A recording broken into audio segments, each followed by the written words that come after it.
संजायते क्रोधात् भवति सम्मोह सम्मोहात् स्मृति विभ्रम स्मृति भ्रंशात् बुद्धिनाशो बुद्धिनाशात् प्रणश्यति। मैंने कई भक्ति पथिकों के मोबाइल फोन की स्क्रीन जो फोटो लगाते हैं ना, उस पर यह श्लोक लगवा रखा है। ये भगवत गीता के 2 श्लोक हैं। व्यक्ति का नाश कैसे होता है भगवान इस श्लोक में बता रहे हैं। भगवान कहते हैं ध्यायतो विषयाम पुंसः। अर्जुन, व्यक्ति जब विषय का चिंतन करता है, विषय भोगता नहीं है, केवल सोचता है। कमरे में पड़े पड़े बिस्तर पर लेटे लेटे किसी विषय भोग का चिंतन करता है, वहीं से ही उसका नाश होना शुरू होता है। अर्जुन बोले कैसे? तब भगवान कहते हैं विषय का चिंतन आज किया, पर कल वो विषय का चिंतन उसको करवाने के लिए ले जाएगा। जैसे आपने, अब मंच से मैं जितना बता सकता हूं उतना बताऊंगा। आज आपने सोचा पानी पूरी, आहा, बिस्तर पर पड़े पड़े सोच रहे हैं चटपटा पानी, उसमें मिर्च डली हुई है, आहा, मुंह में जाते ही पानी, गोलगप्पा, गप से जैसे हम खाएंगे खट्टा खट्टा पानी, आहा, मन कितना खुश हो जाएगा, मुंह बिल्कुल आनंदित हो जाएगा। आज आपने केवल सोचा। ध्यायतो विषयाम पुंसः संगस्तेषुपजायते। अगले दिन से क्या होगा? तब भगवान कहते हैं वो जो कल रात में सोचा था वो कैसे मैं कर पाऊंगा, इसके लिए आप प्रयत्न करने लगोगे अगले दिन से। और संगात संजायते कामः। एक दिन क्या होगा? आज जो आपने सोचा कल से आप लग जाओगे कैसे करूं, 2-3 दिन में आप उसको कर लोगे, आप उसको कर लोगे। और जैसे ही आप करोगे उससे क्या होगा? आपके चित्त में और कामनाएं प्रकट होने लगेंगी। आपने पानी पूरी का सोचा, 3 दिन के अंदर पानी पूरी जैसे ही आपने अपने मन को दे दी, तो मन क्या सोचेगा? अब ये मेरा गुलाम हो गया, मैं इसको जो सोचवाता हूं ये तुरंत सोच करके मुझे दे देता है, अब ये मेरा गुलाम हो गया। अब मन क्या करेगा? उसी रात्रि को कुछ और सोचेगा और उसको प्राप्त करने के लिए आप पर प्रेशर डालेगा। अब आपको चलते फिरते उठते बैठते आपके चित्त में, अब तो इंटरनेट इतना बुरा हो गया है, एक एल्गोरिदम नाम की चीज आती है, उसमें क्या होता है, आप जो बातें करते हो या जिसके बारे में सोचते हो या सोच करके जिसको आप बताओगे, आपने जैसे मान लीजिए सागर की बातें की, आप अपना फोन खोलोगे तो सागर की चीजें दिखने लगेंगी आपको। सागर में ये मंदिर है, सागर में ऐसा तालाब है, सागर की रोड ऐसी है, सागर में कथा हो रही है, सागर में ये हो रहा है। ये अब फोनों में ये नियम शुरू हो गया है, गूगल आपकी बातें सुनता है। आपने टिकिया के बारे में सोचा, पानी पूरी के बारे में किसी से कह दिया पानी पूरी, तो आपका फोन पानी पूरी दिखाने लगेगा आपको। होता है ना कईयों के साथ, वो एल्गोरिदम ऐसा हो गया है फोन का। तो अब क्या होगा? संगात संजायते कामः। आपने जो सोचा 3 दिन में आप उसको कर लोगे। एक बार करने के बाद अब मन कुछ और सोचवाने लगेगा। अब फिर जो आप सोचोगे आपका मन आप पर प्रेशर डालेगा, ये भी मुझे करना है, ये भी मुझे करना है, ये करवा मुझसे। लेकिन आप अपने मन को रोकोगे तो मन क्या करेगा? आपको क्रोध दिलाएगा, आप चिड़चिड़ा जाओगे। कामात क्रोधो विजायते, फिर क्रोध आएगा। क्रोध क्यों आ रहा है? क्योंकि आप कुछ करना चाहते हो, किसी को पाना चाहते हो, लेकिन नहीं पा रहे हो, तो क्रोध आएगा। और फिर क्रोध से क्या होगा? तो भवति सम्मोह, क्रोध मोह को जन्म देगा। मोहात स्मृति विभ्रम, मोह से क्या होगा? बोले बुद्धि विभ्रम हो जाएगी, भ्रमित हो जाएगी।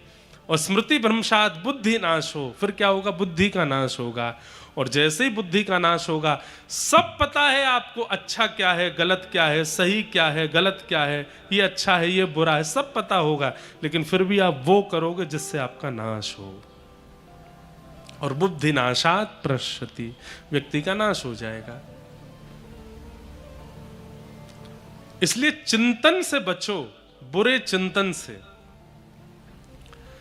एकांत में जब भी होते हो उस समय प्रयास करो कि कोई दूषित संसारी चिंतन आपको छेड़े ना, क्योंकि चिंतन ही आपके जीवन का नाश करता है, आपको पता नहीं चलता। इसलिए एकांत में भी व्यस्त रखो स्वयं को, कुछ ना कुछ करते रहो, भागवत जी का कुछ श्रवण करते रहो, भागवत जी का कोई एक अध्याय पाठ कर लो, रामायण जी पढ़ लो, गीता जी पढ़, एकांत मन को रहने मत दीजिए। आप जैसे ही मन को एकांतिक करोगे तुरंत मन में कोई विकार उत्पन्न होगा। तो वो महात्मा आज उन्होंने प्रसाद पाया, प्रसाद पाने के बाद उन्होंने कहा कि 40 साल मुझे भजन करते हो गए, किसी की सुंदरता देख के दोबारा देखने की इच्छा तो मेरे मन में प्रकट नहीं हुई, कुछ तो गड़बड़ हुआ है। लौट करके माँ के पास गए, बोले माँ मैं सप्ताह में एक दिन आपकी कुटिया प्रसाद पाने आता हूँ, इतने साल से पा रहा हूँ, आज तक ऐसा नहीं हुआ, आज कुछ विचित्र हुआ मेरे साथ, आपने भोजन में कुछ अलग डाला था क्या? माँ बोली नहीं, आप हर समय तोरई की सब्जी और एक रोटी खाते, मैं वही बनाई थी, कुछ नमक ज्यादा या नींबू ज्यादा या कुछ और व्यंजन मिलाया था क्या? बोले कुछ भी नहीं किया। फिर मेरे मन में ये विकार कैसे आया? आप जहां से सब्जी खरीदती हैं वहीं से लाई थी? बोले सब कुछ बिल्कुल वैसा ही था जैसा 40 सालों से है, तो फिर आज परिवर्तन चित्त में क्यों आया मेरे? तब मां ने थोड़ा विचार किया और सोच के बताया, महात्मा एक बात इस बार नई हुई थी। बोले क्या? बोले मैं रुई की बाती बनाती हूँ, बाती बना करके बाजार में बेचती हूँ, उससे जो धन मिलता है उससे मैं रसोई का सामान लाती हूँ। पर इस बार एक बात हुई थी क्या कि मैं जब रुई की बाती बना रही थी तो जिस प्रकाश में, दिए के प्रकाश में बैठ कर के बाती बना रही थी, वो दिया बुझ गया था, उसका तेल खत्म हो गया था, थोड़ी सी रुई बची थी। तो थोड़ी सी रुई बचने, उसके लिए मैंने सोचा रात्रि हो गई है, अब मैं और तेल डाल के दिया क्या जलाऊं? आंगन में पड़ोसी की खिड़की पर दिया जला है, उसका प्रकाश आ रहा है, थोड़ी देर इसमें बैठ के बना लेती हूं। पड़ोसी के आंगन से आने वाले प्रकाश में बैठ करके मैंने दिया बनाए। महात्मा बोले पड़ोसी कौन है? इसके यहां धन कहां से आता है?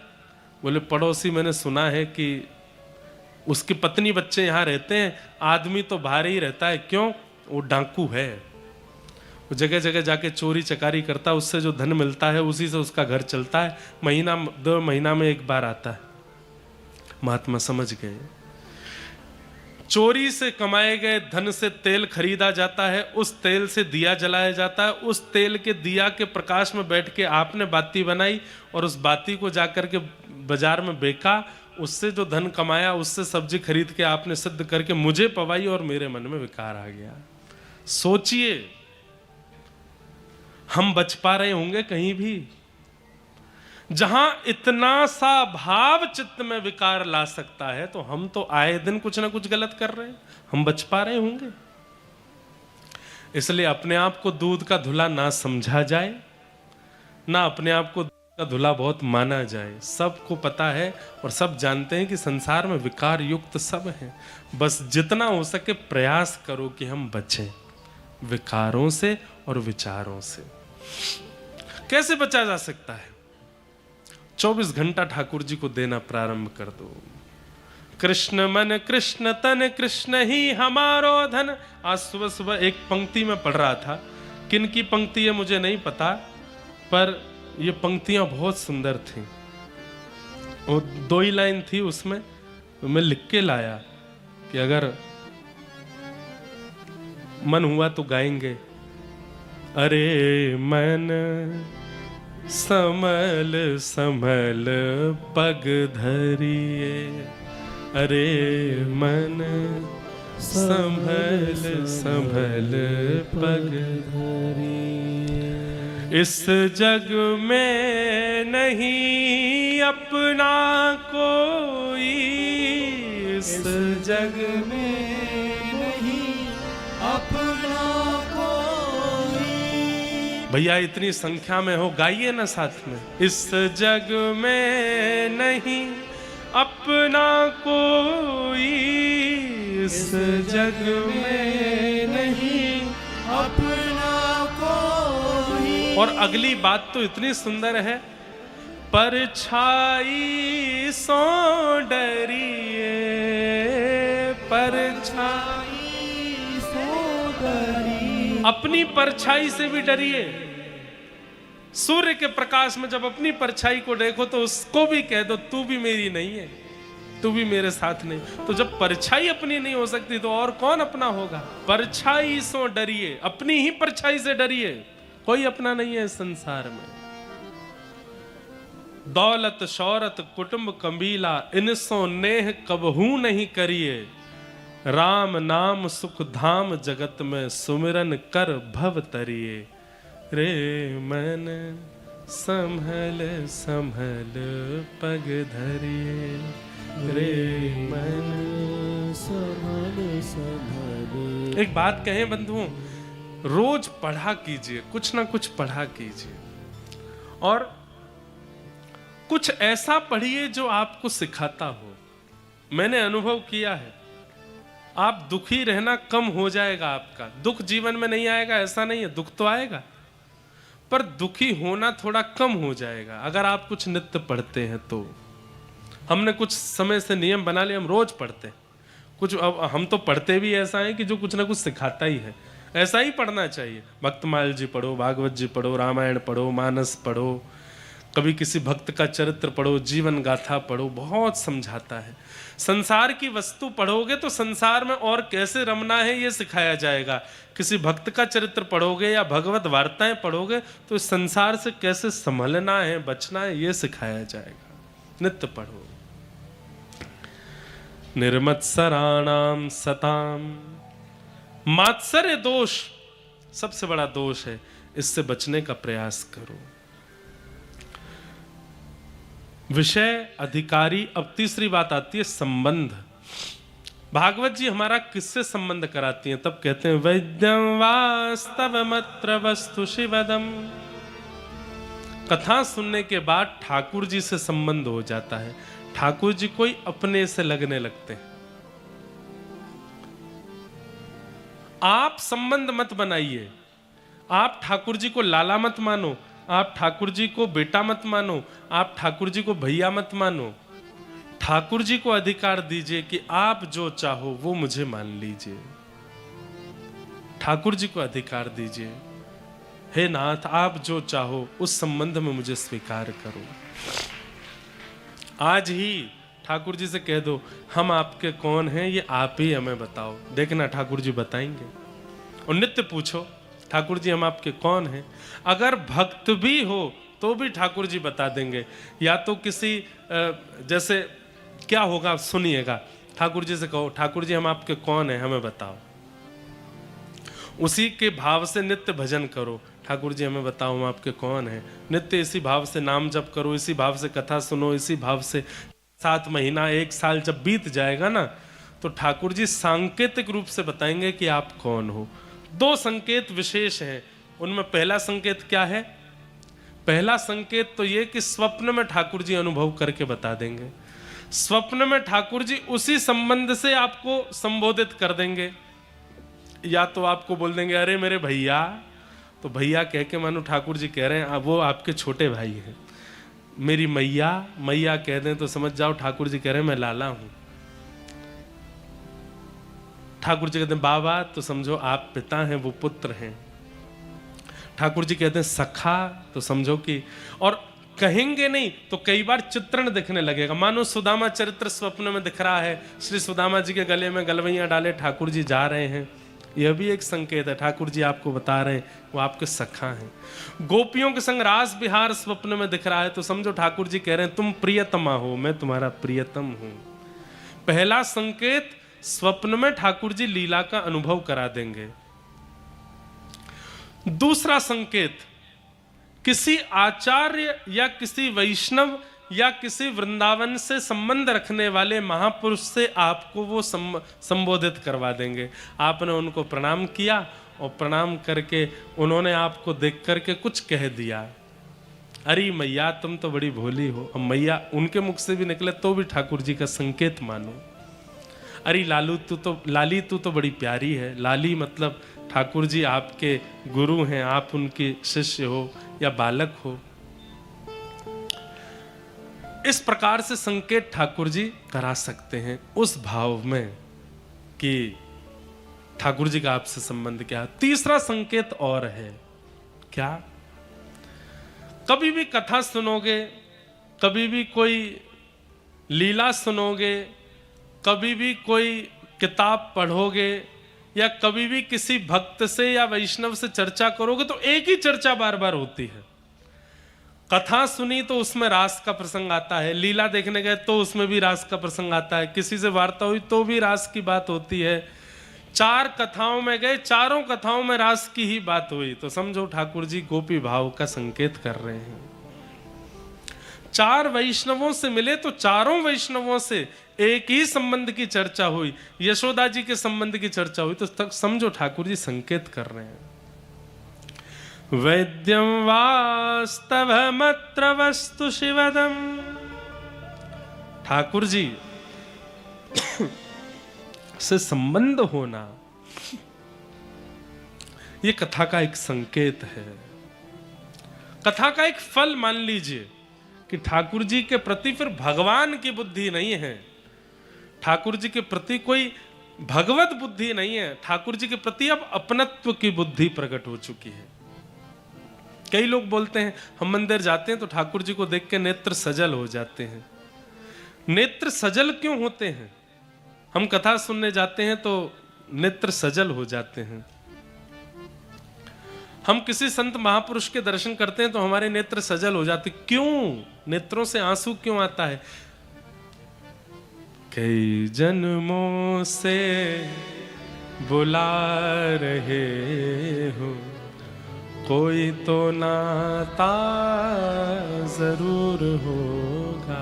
हमारे हृदय का एक स्वरूप है कि वो अति सामीप्यवर्ती का जब दर्शन करता है तभी उसमें भाव प्रकट होता है। हमारा मन ऐसे ही किसी के सन्मुख भाव प्रकट नहीं कराता। अति सामीप्यवर्ती जब सामने आता है या अति हृदय स्पर्शी कोई बात कह देता है तभी उसमें भाव प्रकट होता है, उसमें भावुकता आती है। ठाकुर जी को देख के, ठाकुर जी के जनों को देख के, कथा सुन करके यदि भाव उमड़ रहा है उसमें मतलब ठाकुर जी कोई संकेत कर रहे हैं। आज हमारे मध्य प्रदेश शासन के पूर्व गृह मंत्री श्री नरोत्तम मिश्रा जी पधारे हैं। आपका बहुत बहुत अभिनंदन, बहुत बहुत स्वागत। और आप तो हमारे ब्रज के पास के ही हैं। एक प्रकार से ग्वालियर दतिया जो है ये हमारे ब्रज की सीमा ही है, तो एक प्रकार से हमारे ब्रज के ही हैं। वहाँ ग्वालियर के पास में जो गोहद एक स्थान बताते हैं, ऐसा हमने सुना है कि ठाकुर जी गैया चराने वहाँ तक भी जाते हैं। और दतिया पीताम्बरा मैया जो है ये हमारे लाला की बहन ही है। वैसे तो विंध्यवासिनी मैया को बहन माना जाता है, पर योग माया जो है ये ठाकुर जी की बहन ही है। तो उनके संरक्षण में, उनके आशीर्वादत्व में जो भी निवास करते हैं वो सब ब्रजवासी ही माने जाएंगे। तो आप भी हमारे ब्रज के ही हैं, इस भाव से, इस नाते बहुत बहुत आपका अभिनंदन। एवं मध्य प्रदेश शासन के राज्य मंत्री श्री दिलीप जायसवाल जी भी आए हैं। आपका भी बहुत बहुत अभिनंदन, बहुत बहुत स्वागत। ये खूबी है, हमको लगता है कि कहीं उत्तर प्रदेश वाले हमको पकड़ के बहुत डांट नहीं दें, पर ये खूबी है मध्य प्रदेश के समस्त मंत्रिमंडलों की। कथा में जैसे आकर के कथा का रूप बनाना चाहिए वो मध्य प्रदेश के मंत्रीजन जानते हैं। बिल्कुल शांति से आकर के अपना विराजमान होंगे, कथा श्रवण करेंगे। और ये और प्रांतों के मंत्री और वहाँ के नेताओं को सीखना चाहिए कि मध्य प्रदेश के मंत्रिमंडल कैसा है, इतने भावना से कथा श्रवण करते हैं। और महाराज आए दिन मध्य प्रदेश में बड़ी बड़ी कथाओं के आयोजन वो यहाँ के राजनेता ही कराते रहते हैं। अन्य प्रदेशों में तो बड़े बड़े उद्योगपति कराएंगे, बड़े बड़े लोग कराते हैं, पर यहाँ तो बड़े बड़े राजमंत्री कराते हैं। इसलिए हमको मध्य प्रदेश के राजनेता गण हमको बड़े अच्छे लगते हैं कि यहाँ के राजनेताओं में धर्म के प्रति आस्था, विश्वास, समर्पण बहुत है। ठाकुर जी कृपा करें मध्य प्रदेश ऐसे ही राज शासकों के हाथों में रहे, ताकि धर्म का जो संचार ऊर्जा है वो यहाँ से बढ़ती रहे। भारत का हृदय है मध्य प्रदेश और यहाँ पर ऐसे राजनेता हैं। इस तो भावुकता होना किसी मंदिर में जाकर के या किसी कथा में जाकर के, किसी वैष्णव को देख करके, किसी महापुरुष के प्रति भाव उत्पन्न होना, भाव को देख करके उत्पन्न होना, ये ठाकुर जी से संबंध का एक द्योतक है। बस वो संबंध की प्रगाढ़ता ठाकुर जी करेंगे कि क्या संबंध है, कैसा संबंध है, किससे संबंध है। जैसे मीराबाई के चरित्र में आता है कि मेड़ता में जब मीराबाई राजती थी तो मीराबाई के दादाजी, उन्होंने नियम रखा था कि 365 दिन कथा चलती ही रहती थी मेड़ता में।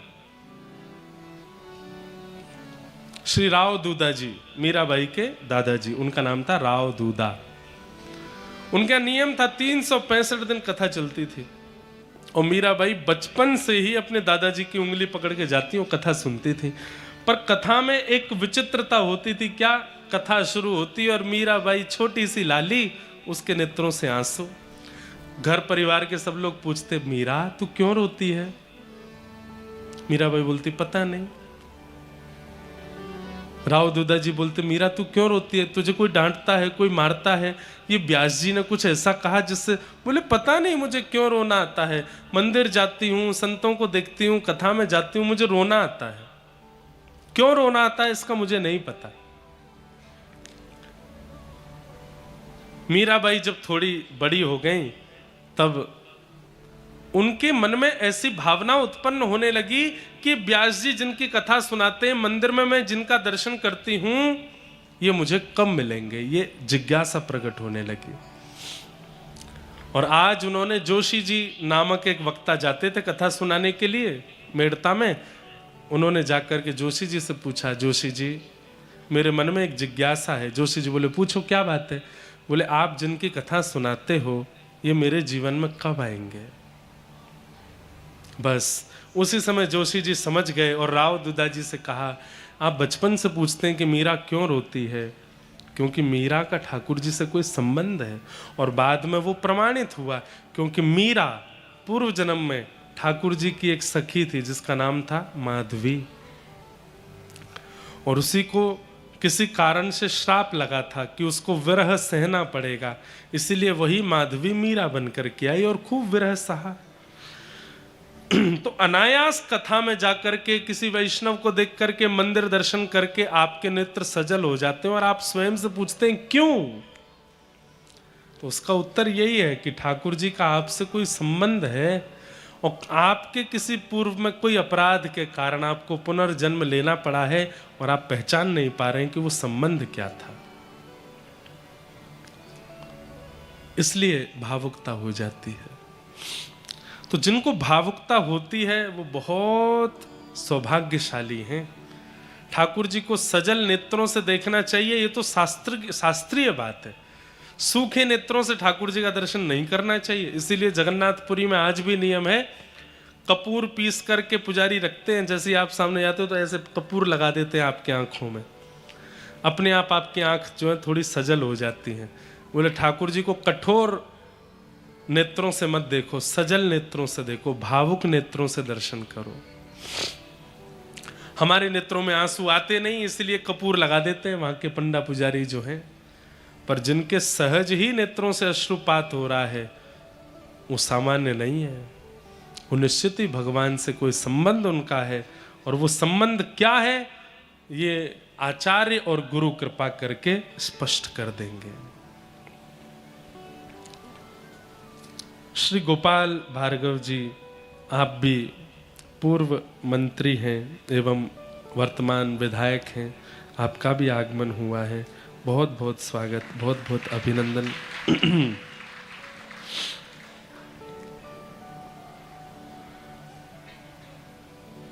निगम कल्पतरोर्गलितं फलं सुखादमितद्रवसंयुतं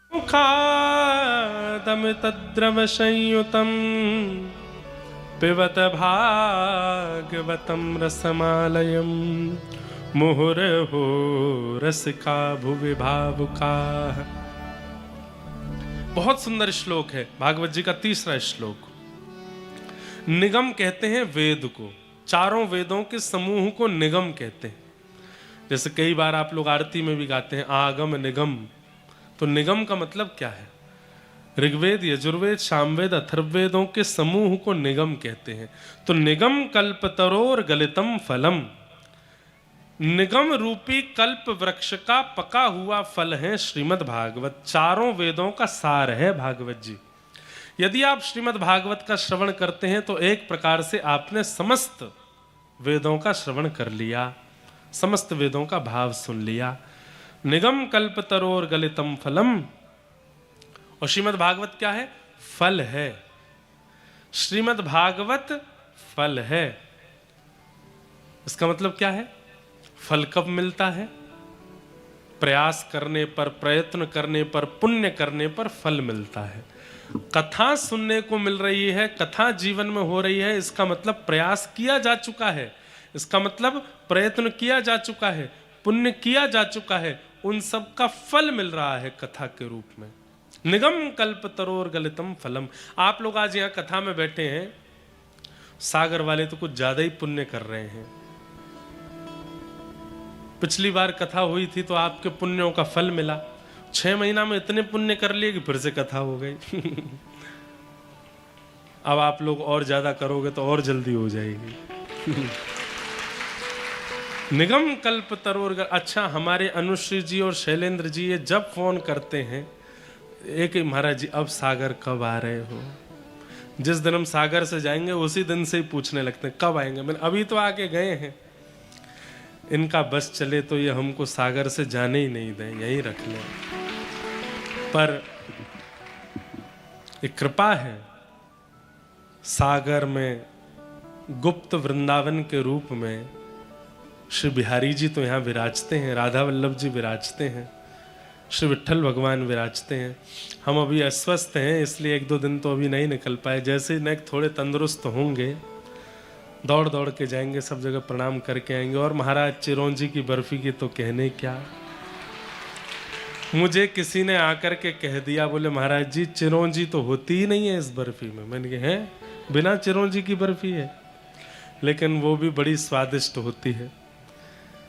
और यहाँ की एक नमकीन और है, वो भी बड़ी प्रसिद्ध है। कौन सी?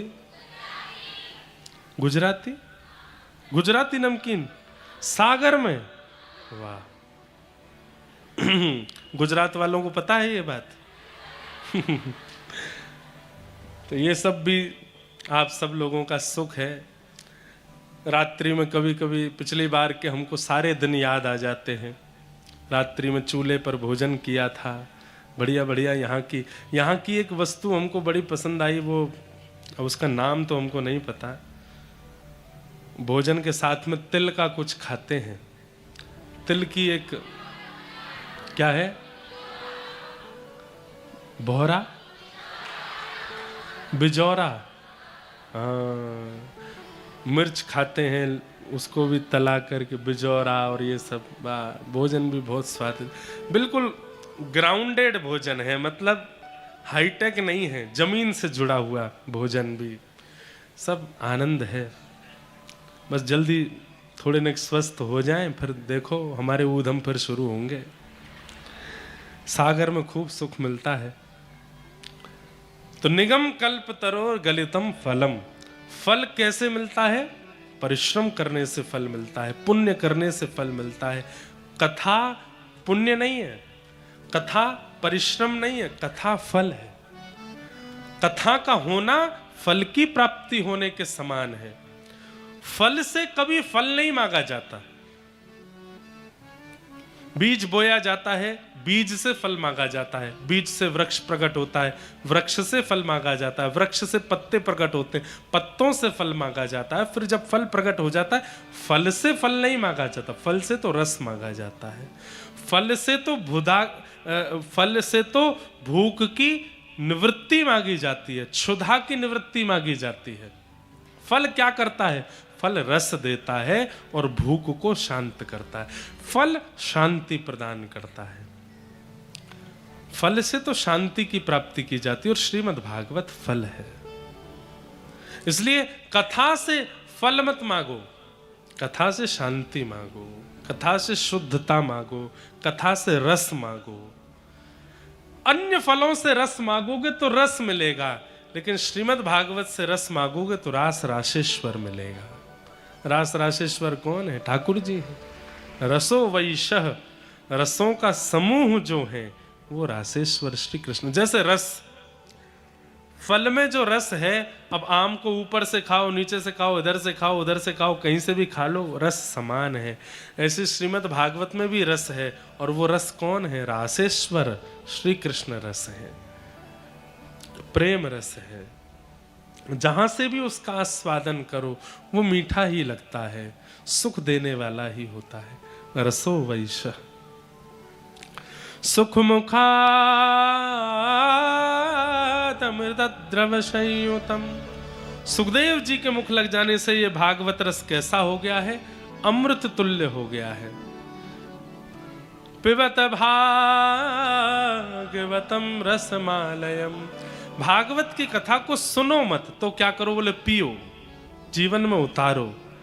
मोहर हो रसिका भुवि भावुका। हे रसिक जनों, हे श्रोता जनों, हे प्रिय जनों, इस भागवती कथा को पीते रहो, सुनते रहो, इसका रस आस्वादन करते रहो, सदा इस रस में छके रहो। रोम रोम होऊं मैं तो श्रवणमयी रे, कृष्ण नाम जपते श्रवण सुनो रियाली। ये रस कभी आप इससे ऊबो नहीं, सदा ये चित्त में आपके बना रहे, ये इच्छा आपके चित्त में होनी चाहिए। इस प्रकार 3 श्लोकों में मंगलाचरण करके अब सूत जी महाराज कथा कहना प्रारंभ करते हैं और अपने गुरु को प्रथम प्रणाम करते हैं। यम प्रव्रजल तमनुपेतमपेत कृत्यम द्वैपायनो विरह कातर्या जुहाव। पुत्रेति तन्मयतया तरवोभिनेदु तम सर्वभूत हृदयं मुनिमानतोस्मि। अपने गुरु को प्रणाम किया और गुरु प्रणाम करने के बाद अब यहां से कथा कहना शुरू करते। बंधुओं, किसी भी कार्य के प्रारंभ में और हर दिन प्रारंभ में, हर दिन के प्रारंभ में अपने गुरु का स्मरण करो और गुरु से एक ही प्रार्थना करो, हे गुरुदेव, आज इस दिन में मुझसे कोई असद क्रिया ना बने, ऐसी रक्षा आप मेरी करना। अभिमान मुझ में ना आवे, ये रक्षा मेरी करना। नित्य अपने गुरु का स्मरण करके जब व्यक्ति कार्य में रत होता है, उस व्यक्ति से कोई असद क्रिया नहीं बनती। फिर आप बिना गुरु स्मरण करे यदि अपने दिन का प्रारंभ और अपने जीवन में आगे बढ़ते हैं तो आपसे कुछ ना कुछ गलतियां और असद क्रिया होती ही हैं। इसलिए गुरु स्मृति नित्य रखो। आपको हमारे गुरु नहीं है तो जिनके गुरु नहीं है वो क्या करें? 2 बातें। पहली, जगत गुरु कौन है? श्री कृष्ण जगत गुरु हैं। और दूसरी बात, जिनसे भी जीवन में कुछ सुधार आया है उनको गुरु रूप में मान करके उनको वंदन करो, उनको नमन करके जीवन का प्रारंभ करो। गुरु स्मरण करने से कार्य लाभ होता है, कार्य शुभ होता है, शुद्ध होता है। गुरु प्रणाम करके सूत जी महाराज अब कथा कहना प्रारंभ करते हैं और सबसे पहली बात क्या कहते हैं? धर्मस्वनिष्ठितः पुंसां विश्वक्सेन कथासु यः नोत्पादयेदधिरतिं श्रम एव हि केवलम्। बहुत ध्यान से सुनिएगा, कितनी अच्छी बात। आपने एकादशी के साल भर व्रत किए, आपने सोमवार के व्रत किए, आपने चारों धाम की यात्रा की, आपने संत भोजन किए, आपने कथाएं सुनी, आपने तीर्थ यात्राएं की, आपने नदियों में स्नान किया, आपने श्रावण, पूरे श्रावण शंकर जी की आराधना की, नवरात्रि की। इन सब का फलादेश क्या प्राप्त हुआ? और इन सबको ठाकुर जी ने स्वीकार किया, इसका प्रमाण क्या है आपके पास? आपने जाकर के अपनी अर्चना निवेदित की, पर ठाकुर जी ने उसको स्वीकार किया, अंगीकार किया, इसका आपके पास में प्रमाण क्या है? तब यहां पर कहते हैं धर्मस्वनिष्ठतः पुंसाम विश्वक्सेन कथा सुयः। जब आप कथा सुनने के लिए बैठते हैं और कथा जितनी देर चलती है, एक क्षण के लिए भी आपका मन इधर उधर व्याकुल नहीं होता है, तो ये इस बात का प्रमाण है, कथा में मन लगना इस बात का प्रमाण है कि साल भर की निवेदित की गई क्रिया ठाकुर जी ने स्वीकार की है।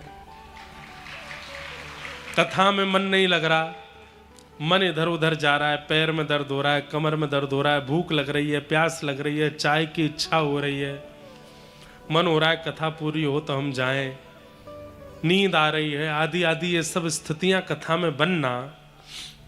अरे कोई आकर के बगल में बैठ गया, पता ही नहीं चला कौन था, ऐसी स्थिति कथा में रहनी चाहिए। पर आपको प्रत्येक स्थिति का भान रहता है, पीड़ा होती है, समय का पता रहता है, सर्दी लगती है, गर्मी लगती है, पसीना आते हैं, दुखी होते हैं, तो समझो कि आपके द्वारा किए गए जितने भी भाव हैं वो ठाकुर जी ने स्वीकार नहीं किए।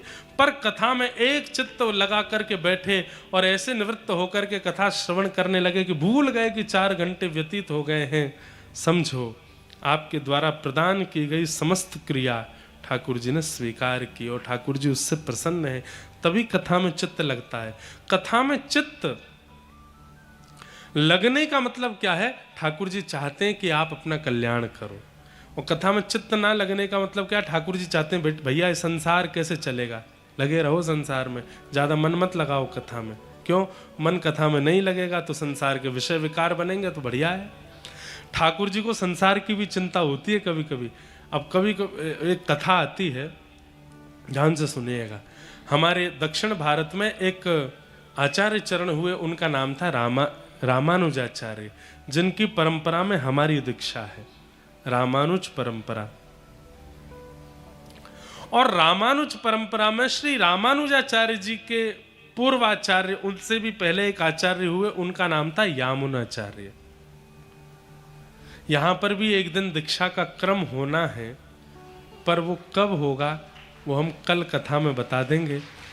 तो जितने भी वैष्णवों की दीक्षा होनी है हो सकता है कि विश्राम दिनों में ही वो क्रम बन पाएगा, तो इसलिए कल तक और प्रतीक्षा कर लें। कैसे दीक्षा होगी, कब होगी, कहाँ होगी, क्या क्या नियम होंगे, वो सब आप लोग पालन कीजिएगा। और हम एक बात और सार्वजनिक रूप से कह दें, अगले साल एक कथा होगी 4 दिन की, जिस कथा का लाइव प्रसारण नहीं होगा, कहीं भी उस कथा को देखा सुना नहीं जाएगा। उस कथा में केवल वे लोग आएंगे जिनकी साल भर में दीक्षा हुई है, केवल उन्हीं लोगों का आगमन उस कथा में हो सकता है। और 4 दिन के उस सत्र में हमारी परंपरा में भगवत प्राप्ति की सुलभता कैसे है, भगवत अनुभव की सुलभता कैसे है, परंपरा के लोगों को क्या क्या नियमों का पालन करना चाहिए, उन्हीं भावों की वहाँ बात की जाएगी। तो बाहर के लोगों का आना उसमें कोई मतलब भी नहीं बनता। जो रामानुज परंपरा में है, केवल उन्हीं को आने का अधिकार होगा उस कथा में। तो इसलिए आप लोग अपना गुरु प्रदत्त नाम जरूर याद रखिएगा, और जो आपको संख्या मिलती है दीक्षा के समय पर, एक टोकन मिलता है और रजिस्ट्रेशन होगा, वो रजिस्ट्रेशन याद रखिएगा, क्योंकि उसी के आधार पर उस कथा में आने की अनुमति मिलेगी। कोई भी अगर आ जाएंगे तो वो फिर एक प्रकार से परंपरा के विरुद्ध कार्य हो जाएगा। इसलिए सब लोग वही आइएगा जिनकी दीक्षा यहाँ हुई है, जो लाइव सुन रहे हैं, पूर्व में जिनकी दीक्षा हुई। अगले वर्ष एक कथा 4 दिन की कहाँ होगी ये भगवान जाने, वहाँ सबको पहुँचना है। और वहाँ 4 दिन के सत्र में पूरे नियम कानून और आचार्य संहिता क्या होती है वो बताया जाएगा। इसलिए केवल दीक्षा मौज के लिए नहीं लेनी है, अब आपके ऊपर एक विशेष दायित्व आ जाएगा, इसलिए उस भाव से दीक्षा को ग्रहण करना है। तो हमारी परंपरा में एक आचार्य हुए यामुनाचार्य जी और रामानुजाचार्य जी। तो रामानुजाचार्य जी का मन हुआ कि मैं श्रीरंगम जाकर के यामुनाचार्य जी से दीक्षा ले लूं। तो रामानुजाचार्य जी रहते थे कांची में, और यामुनाचार्य जी रहते थे श्रीरंगम में। रामानुजाचार्य जी की इस इच्छा से ठाकुर जी को चिंता हो गई। बहुत ध्यान से सुनिएगा, ठाकुर जी को क्या चिंता हो गई? ठाकुर जी को यह चिंता हो गई कहीं रामानुजाचार्य और यामुनाचार्य ये दोनों मिल गए तो ये दोनों मिलकर के पूरी दुनिया का कल्याण कर देंगे और पूरी पृथ्वी का वैकुंठ गमन हो जाएगा। पृथ्वी पर एक भी इंसान का पुनर्जन्म नहीं होगा। और कहीं अगर पुनर्जन्म की स्थिति बंद हो गई तो फिर पृथ्वी कैसे चलेगी? क्योंकि इन दोनों में इतनी सामर्थ्य है, ये दोनों एक होकर के पूरी पृथ्वी का कल्याण कर सकते हैं। तो इसलिए भगवान ने भी मन बना लिया कि इन दोनों का कैसे भी करके कल्याण ना, दोनों का मिलन ना हो। सोचिए, भक्त से भक्त का मिलना होता है तो हम लोग कहते हैं बढ़िया, भगवान की बड़ी कृपा जो तुम हमको मिले। लेकिन कई बार किसी भक्त से हमारा नहीं मिलना होता, ये भी भगवान की इच्छा होती है। क्यों? ठाकुर जी जानते हैं ये दोनों कहीं मिल गए तो दोनों मिलके इतना भजन करेंगे, इतना भजन करेंगे, पूरी पृथ्वी का कल्याण यही दोनों कर देंगे। और ऐसा हुआ। रामानुजाचार्य जी कांचीपुरम से निकले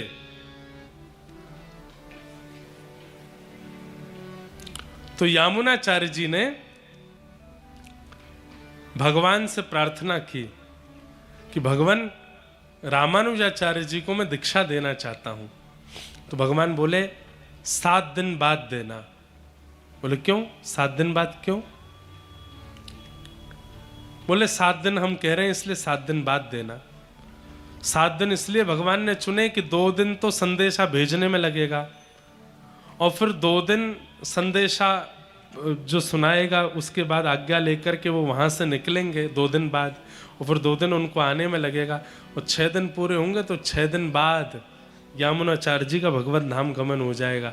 रामानुजाचार्य जी के आने से पहले ही यामुनाचार्य जी को भगवत धाम जाना पड़ेगा। क्यों? क्योंकि अगर ये दोनों मिल गए तो कल्याण नहीं हो पाएगा संसार का। जैसे ही रामानुजाचार्य जी निकले कांचीपुरम से, जैसे ही उन्होंने श्रीरंगम में प्रवेश किया, उनके प्रथम चरण रखते ही यामुनाचार्य जी भगवत धाम को चले गए।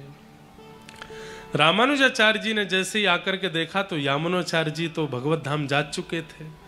तो भगवान से इतने नाराज हो गए रामानुजाचार्य जी कि मेरे गुरुदेव को आपने मुझसे छीन लिया, पहली बार भी हम दोनों को मिलने नहीं दिया। लेकिन श्रेष्ठ शिष्य की योग्यता देखो, जब यामुनाचार्य जी गए तो उनकी 3 उंगलियां बंद थीं, 1 उंगली खुली हुई थी। मतलब वो जाते जाते भी रामानुजाचार्य जी को ज्ञान दे ही गए और रामानुजाचार्य जी उससे समझ गए कि ये क्या कहना चाहते हैं। पहला ज्ञान, हे गुरुदेव आप चाहते हैं कि मैं श्री भाष्य लिखूं, ये कहते ही यामुनाचार्य जी की 1 उंगली खुल गई। दूसरी बात आपने कही कि आप चाहते हैं कि दक्षिण भारतीय परंपरा में हमारे शास्त्रों का जो निर्माण किया गया है इसको मैं संस्कृत भाषा में वद्ध करूं, इतने में दूसरी उंगली खुल गई। आप चाहते हैं कि मैं श्री वैष्णव परंपरा का जो प्रचार है वो उत्तर भारत तक और पूरे सार्वजनिक रूप से पूरे विश्व में फैलाऊं, तीसरी उंगली खुल गई। दीक्षा हो गई रामानुजाचार्य जी की। मृतक गुरु के द्वारा भी दीक्षा ग्रहण कर ली। उसके बाद में फिर ऐसा भी हुआ कि रामानुजाचार्य जी ने नियम ले लिया कि मैं श्री रंगनाथ भगवान का दर्शन नहीं करूंगा। क्यों? इन्होंने मेरे गुरुदेव को मुझसे छीन लिया, मेरे मिलने से पहले ही मुझको दूर कर दिया। तो फिर बाद में बहुत सुंदर कथा आती है, फिर रामानुजाचार्य जी को ठाकुर जी ने बुलवाया और बड़ी योजना बनवा करके सुंदर उनका दर्शन किया। कहने का अभिप्राय, भगवान में रुचि बनना, कथा में रुचि बनना, ये इस बात का प्रमाण है कि आपके द्वारा प्रदत्त किए गए समस्त क्रियाओं से ठाकुर जी प्रसन्न हैं। कथा में भी रुचि आपकी इच्छा से नहीं बनती है। ठाकुर जी जब चाहते हैं कि आपका कल्याण हो तभी आपका कथा में मन लगता है। ठाकुर जी अगर चाहते हैं, अब सोचो ठाकुर जी नहीं चाहते थे कि रावण का कल्याण हो, इसलिए विसर्वा के पुत्र होते हुए भी और पुलस्त ऋषि के खानदान में होते हुए भी, ब्राह्मण कुल में जन्म लेते हुए भी, शंकर की आराधना करते हुए भी रावण राक्षसी रहा। क्यों? ठाकुर जी चाहते थे कि इसका ऐसे कल्याण नहीं होगा, ये अपराध करेगा, इससे दूषितताएं बनेंगी, तभी इसका कल्याण होगा। सारी व्यवस्थाएं थी रावण के पास में अपना उद्धार करने के लिए, लेकिन फिर भी उद्धार नहीं कर पाया। सीता हरण ही किया, राक्षसों जैसा कार्य ही किया, तभी भगवान ने उसका उद्धार किया। और कहां? सबरी। दूर दूर तक कोई संत नहीं, कोई महात्मा नहीं, कोई ऋषि नहीं, केवल प्रतीक्षा करते करते करते राम जी द्वार पर आए, झूठे बेर खा करके कल्याण कर दिया। जिसका कल्याण ठाकुर जी को करना होता है, उसकी इच्छा, उसके स्वभाव, उसकी मन, उसकी वृत्ति को ठाकुर जी बना ही देते हैं इतना पवित्र कि वो कथा सुन करके अपना कल्याण कर ले। पर कई लोगों को पड़ोसी हैं फिर भी कथा में नहीं आ रहे, 4 कदम की दूरी पर घर है फिर भी कथा में नहीं आ रहे, दुनिया को आते जाते कथा में देख रहे हैं फिर भी मन में इच्छा नहीं हो रही कि कथा में जाए। इसका मतलब ये उनकी इच्छा नहीं है, ऐसा नहीं, ठाकुर जी ही नहीं चाहते कि वो कथा सुने। क्यों? पूर्व में ऐसा कुछ किया होगा जिसका फल भोगना है। कथा में जाएंगे तो सुधर जाएंगे, और सुधर गए तो फिर वो पूर्व का क्रम कैसे भोगेंगे? इसलिए अपना पीठ थपथपाइए और खुश हुआ कीजिए कि आपको कथा सुनने को मिल रही है। ठाकुर जी चाहते हैं कि आपका कल्याण हो, आपका उद्धार हो। सागर में बैठे हैं, पता है रोज बोर्ड देख रहे हैं, कथा हो रही है फिर भी नहीं जा रहे, तन दुपट्टा डोल रहे हैं, यहीं से बाइक से निकल रहे हैं, यहीं से गाड़ी से जा रहे हैं, बाहर से देख के निकल जा रहे हैं। क्यों नहीं हो रही इच्छा? ठाकुर जी नहीं चाह रहे। अरे अभी तेरे पूर्व के कर्म भोगने हैं तुझे, अभी तुझे बहुत पीड़ाएं सहनी है जीवन में। कथा में चला जाएगा, वक्ता की वाणी सुन करके सुन्न हो जाएगा, पवित्र हो जाएगा, तो पूर्व के किए क्रम कैसे भोगेगा? लेकिन ऐसे में भी कई श्रेष्ठ गुरु और कई श्रेष्ठ माता पिता जीवन में होते हैं, कई श्रेष्ठ प्रिय मित्र जीवन में होते हैं। आपको तो कथा से बचना ही था क्योंकि आपको पूर्व के कर्म भोगने थे, लेकिन एक श्रेष्ठ व्यक्ति जीवन में ऐसा था जो खींच के जबरदस्ती ले ही गया, चल कथा सुन। और बैठ गए आप कथा में जाके, वहीं जाकर के आपने वक्ता के मुख से ऐसा कुछ सुन लिया जिसके कारण आप अपने पूर्व के किए कर्मों से निवृत्त हो गए। फिर ठाकुर जी को पूर्व के किए हुए कर्मों की गति जो आपके जीवन में आने वाली है उसको नष्ट करना पड़ता है, क्योंकि आपने गलती से कथा सुन ली है, आपका मन उसमें लग गया है। अब वो कर्म का फल आपको नहीं भोगना पड़ेगा, अब आप पवित्र हो जाओगे। तो कथा सुनना भी आपकी इच्छा पर निर्भर नहीं है। 20 रुपया देके रिक्शा करके कथा में आ गए, आपने नहीं किया है, ठाकुर जी की इच्छा थी इसीलिए रिक्शा भी आ गया, ठाकुर जी की इच्छा थी इसीलिए 20 रुपया भी निकल आए, और ठाकुर जी की इच्छा थी इसीलिए आप कथा में आ भी गए। सब भगवत इच्छा से होता है। आपका संभलना, संवरना, सुधरना, बिगड़ना सब ठाकुर जी की इच्छा से होता है। अब देखो, रावण को अंगद जी ने जाके समझाया, रावण को हनुमान जी ने जाके समझाया, फिर भी नहीं सुधरा, क्योंकि ठाकुर जी चाहते हैं कि इसका वध मेरे हाथों ही हो। नहीं सुधरेगा वो। कुंभकर्ण ने भी समझाया, तब भी नहीं संभला। तो कथा सुनकर के संभलना, समझना बहुत बड़ी कृपा है आपके गुरु की कि आप संभल रहे हो, आप समझ रहे हो। आपके द्वारा किए गए साल भर की जितनी पूजा आराधनाएं सब ठाकुर जी तक पहुंच रही है, इसीलिए कथा में आपका मन लग रहा है, इसलिए अच्छी बातों में आपकी रुचि बढ़ रही है। धर्मस्य यापवर्गस्य नार्थोऽर्थायोपकल्पते नार्थस्य धर्मैकान्तस्य कामो लाभाय स्मृत।